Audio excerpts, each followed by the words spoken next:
보는 사람도 절로 웃음 짓게 만드는 환한 미소. 이런 환한 미소를 더욱 눈부시게 만들어주는 것은 다름 아닌 고르고 새하얀 치아. 그래서 자신 없는 치아는 우리의 얼굴에서 미소를 앗아간다는데,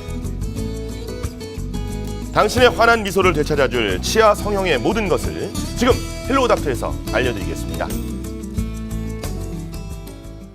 이번 시간은요, 나와 내 가족의 건강은 책임진다. 생활 속 유용한 의학 상식을 알아보는 헬로 닥터 시간입니다. 네, 매주 월요일은 양방의학 상식을 통해서 여러분 건강을 책임져 드리는데요. 네. 지난주에 이어서 정현철 원장님께서 함께 나오셨습니다. 어서 오십시오. 안녕하세요. 안녕하세요. 예, 반갑습니다. 예. 오늘 어떤 얘기 해볼까요? 예, 치아 성형술에 대해서 말씀을 드릴 텐데요.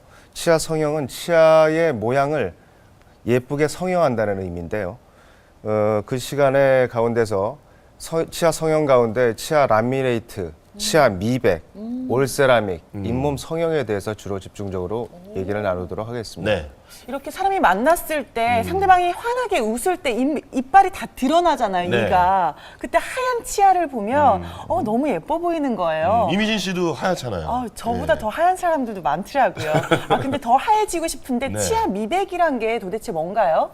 네, 치아 미백은 누렇게 치아 표면이 착색이 된 경우에 미백제를 사용해서 치아에 전혀 손상을 주지 않고 하얗게 미백 효과를 거둘 수 있는데요. 요즘에는 10년 전만 해도 20대 여성들에게만 각광을 받았지만 요즘에는 남녀노소를 불문하고 각광을 받는 시술로 알려져 있죠. 그렇군요. 그러면 일단 우리가 태어날 때는 다 그래도 하얀 치아를 가지고 태어났을 거 아닙니까? 네. 그리고 뭐 양치질도 적당하게 3번씩 하고 이런 사람들이 있는데 왜 치아가 하얀색에서 이렇게 계속 누렇게 변형이 되는 건가요?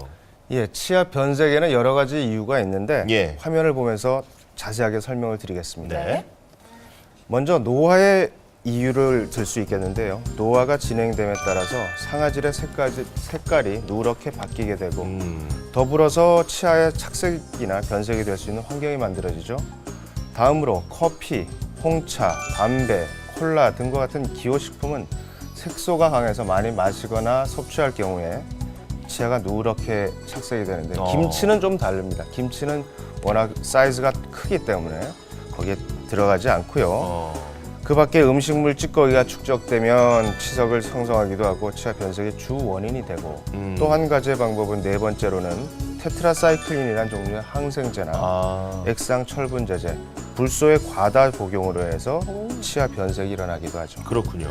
마지막으로 세균과 플라그, 치아 내부 치료열에 의해서 또한 치아 변색이 원인이 생길 수 있습니다. 치아가 한번 이렇게 좀 노랗게 변하게 되면 다시 되돌리기 힘들어서 이 미백을 어떻게 해야 하다가 네. 치과를 가게 되잖아요. 치과에 네. 가면 어떻게 치료를 해주나요? 네, 일반적으로 치과에서는 치아 미백 치료에 대해서 치과에서 하는 치료 그리고 집에서 하는 치료로 나눠서 하거나 병행을 할 수 있는데요. 치과 치료를 화면을 보면서 자세하게 소개해 드리겠습니다. 네, 나오네요. 치아 미백 치료는 먼저 치아 주변에 잇몸 보호제를 바릅니다. 그리고 그 미백약을 그 위에 치아 표면 위에 발라주게 되죠. 그리고 광선을 쪼이게 되는데 광선은 여러 가지가 있고 플라즈마라는 광선을 쓰게 되는데 그 예. 후에 잇몸 보호제와 미백약을 깨끗하게 제거해주면 끝이 납니다. 1시간 정도면 끝나죠? 1시간 정도. 시간이요? 네. 이렇게 치과 치료가 끝이 나게 되면 집에서도 관리를 해야 되는데 네. 집에서는 치아에 맞춰서 제작된 트레이라고 하는 틀에다가 미백용 젤을 주입하게 되죠. 그래서 트레이를 장착하게 되고 이렇게 열흘 또는 14일, 많게는 21일 정도까지 밤낮 또는 밤에 2시간 정도 장착을 하는 걸로 끝이 나게 되죠. 그렇군요. 큰 효과가 있습니다. 이렇게 저 큰 마음을 먹고 미백 치료를 해도 이게 뭐 평생 가는 건 아니지 않습니까? 어느 정도나 네. 이게 지속이 되는지 궁금하네요. 네, 미백 치료를 받으면 분명히 미백 전보다는 분명히 희게 됩니다. 네네. 그런데 치아 변색은 앞서 말씀드린 바와 같이 담배, 술, 와인, 커피 등의 과 같은 식습관에 의해서 많이 영향을 받게 되는데 네. 그래서 착색물을 또 지속적으로 애용하시는 분이라면 1년에 1, 2회 정도 재미백 치료를 받으시는 게 제일 좋겠죠.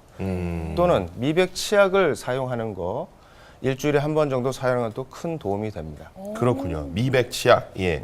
요즘에 저 TV에 나오는 연예인들 보면 그냥 네. 새하얀 치아에 빨간 입술에 맞아요. 밝게 웃는 모습을 많이 볼 수가 있는데 이게 이제 사실은 치아 성형을 통해서 많이 이렇게 하얗게 된 부분이 있다면서요. 네. 요즘은 치아 성형, 즉 미백이 아닌 성형으로 인해서 하얗게 보이는데요. 이것은 라미네이트나 올세라믹이라고 하는데 이것을 통해서 변색되거나 고르지 않은 치아 배열조차도 네. 이제 가지런하게 하면서 치아 겉면을 살짝 벗겨내고 새로운 부분을 치아를 고르게 만들어서 쉐를 탁 입혀주는 치료로 하얗게 만들 수 있는 거죠. 그런데 만약 치아가 심하게 돌출되었거나 앞니가 크게 삐뚤어졌다면 라미네이트 시술이 좀 어려운데요. 아, 그래요? 그렇다 그러면 치아 전체의 표면을 살짝 다듬어서 올세라믹 치료로 끝내는 방법이 있습니다. 네. 시술 방법에 대해서는 화면을 보면서 소개하도록 예. 하죠. 화면 보도록 하죠. 라미네이트 시술 전에 먼저 3차원 CT를 통해서 치열을 확인합니다. 치열이 제일 중요하죠. 다음으로 비정상적인 범위의 치아 표면 일부 벗겨내는데요. 네. 그렇게 치아 일부의 표면을 삭제된 치아 위에 치아 모양의 세라믹 박편, 세라믹 쉘이라고도 하는데요.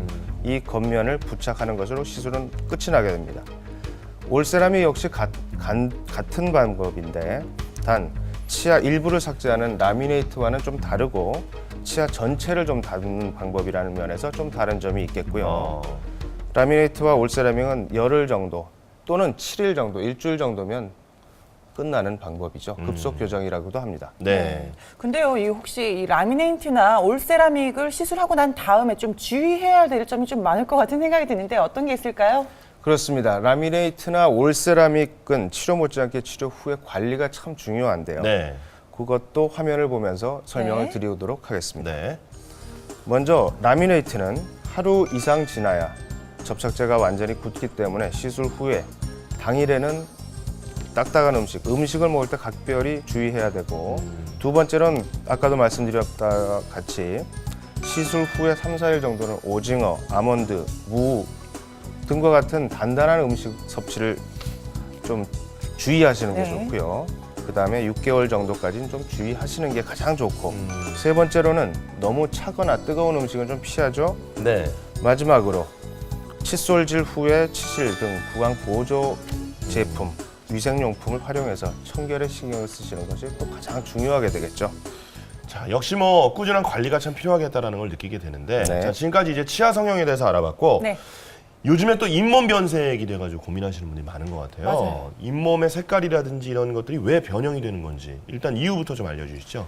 예, 건강한 잇몸은 분홍색, 선홍색을 띱니다. 그런데 특별한 이유 없이 전체적으로 잇몸이 거무스름하게 아니면 또는 브라운색으로 갈색으로 변하는 경우가 있는데요. 이것은 잇몸 세포 내에도 마찬가지로 머리 색깔을 결정하거나 피부 색깔을 결정하는 멜라닌 색소라는 게 있습니다. 네. 이 멜라닌 색소가 과다하게 침착된 경우 또는 치아 내부에 이제 치아 보철물에 의한 변색에 의해서 이런 게 올 수가 있겠죠.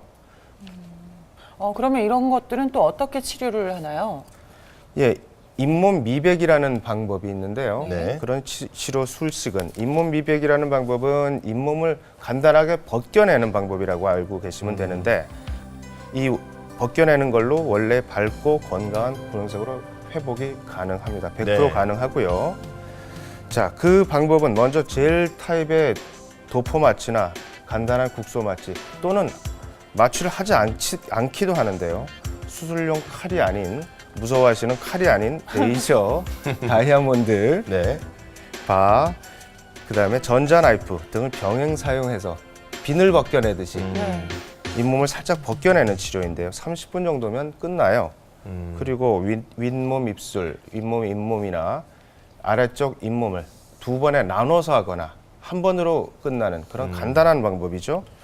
근데 이제 잇몸을 직접 치료를 한 거라서 좀 밥을 먹기도 조심스러울 것 같고 시술 후에 일상생활로 복귀가 좀 오래 걸릴 것 같다는 느낌이 드는데 어떻습니까? 네, 통상적으로 알고 있듯이 수술, 시술이라 하고 하면 그 이후에 어떻게 될 거냐, 네네. 아플 거냐, 얼마나 지속될 거냐, 지장을 줄 거냐인데 네. 그런 건 전혀 없고요. 잇몸 미백 치료는 통증이 전혀 없습니다. 예. 그리고 시술 후에도 밥을 먹거나 식생활을 하거나 직장 생활하거나 전혀 지장이 없습니다. 네, 그리고 또 치아 미백과 마찬가지로 네. 멜라닌 색소가 다시 침착이 되죠.